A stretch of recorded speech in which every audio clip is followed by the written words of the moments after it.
अखिलेश जी को दोबारा सीबीआई का नोटिस मिलने जा रहा है।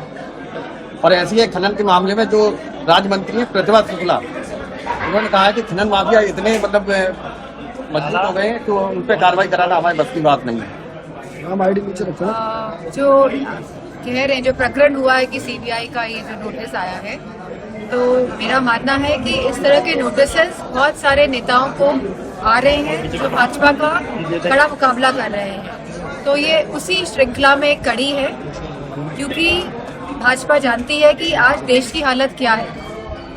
हमारा देश जो है वो 1.5 लाख करोड़ के कर्ज में डूबा हुआ है, जहां एयरपोर्ट बेचे जा रहे हैं, जहां रेलवे बेची जा रही है, जहां जो गवर्नमेंट की जो सरकारी जमीनें होती है उनको बड़े बड़े उद्योगपतियों को बेचा जा रहा है, जहां हमारे युवाओं के जो पेपर दे के आते हैं, जो आशाएं जागृत होती है कि शायद अब नौकरी लग जाएगी, पेपर जानबूझ के लीक करा दिए जाते हैं जिससे कि युवाओं को नौकरी ना मिले।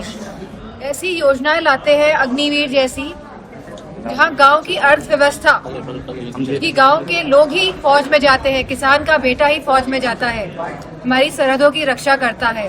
तो ऐसी योजनाएं लाके गांव की अर्थव्यवस्था को खराब करने का काम करते हैं, जहाँ महंगाई का सवाल है, जहाँ पेट्रोल का सवाल है, जहाँ बिजली का सवाल है, और जहाँ कहते हैं कि $1 ट्रिलियन इकोनॉमी, जहाँ कहते हैं डिफेंस कॉरिडोर की बात होती है, जहाँ ग्लोबल समिट की बात होती है।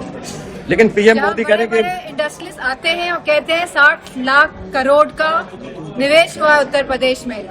किसी भी इकोनॉमी में अगर निवेश होता है तो वहाँ खुशहाली होती है, वहाँ रोजगार होता है, वहाँ महिलाओं की सुरक्षा होती है, और ये सरकार इन सभी मुद्दों में असमर्थ रही है। लेकिन पीएम मोदी कह रहे हैं कि 10 सालों में 25 लाख लोग जो हैं वो गरीबी रेखा से बाहर आए हैं। जहाँ वो एक तरफ कह रहे हैं कि 25 लाख लोग, भाजपा वाले कह रहे हैं कि गरीबी रेखा से बाहर आए हैं, वहीं वह कह रहे हैं कि हम 80 करोड़ लोगों को अनाज दे रहे हैं। तो ये किस तरह का कैलकुलेशन है, ये कुछ समझ के परे है। ओबीसी की पार्टी ने 7 मुस्लिम बहुल सीटों पर अपने कैंडिडेट उतारे हैं, इस बारे में आप क्या कहें?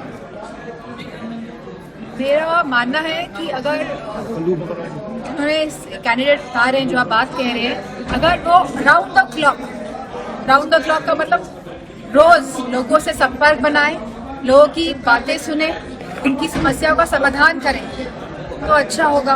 तो उनकी पार्टी भी प्रोग्रेस करेगी। ये चुनाव टाइम में जो आते हैं तो इससे कोई फर्क पड़ने वाला नहीं है। सांसद जी, आपकी पार्टी के लोगों को भाजपा में कैबिनेट में जगह मिल रही है? जैसे कि राष्ट्रीय अध्यक्ष जी ने कहा कि पैकेज मिला है, रसगुल्ला मिला है, रसगुल्ले के अंदर क्या मिला है, अब ये बात धीरे धीरे उजागर होगी।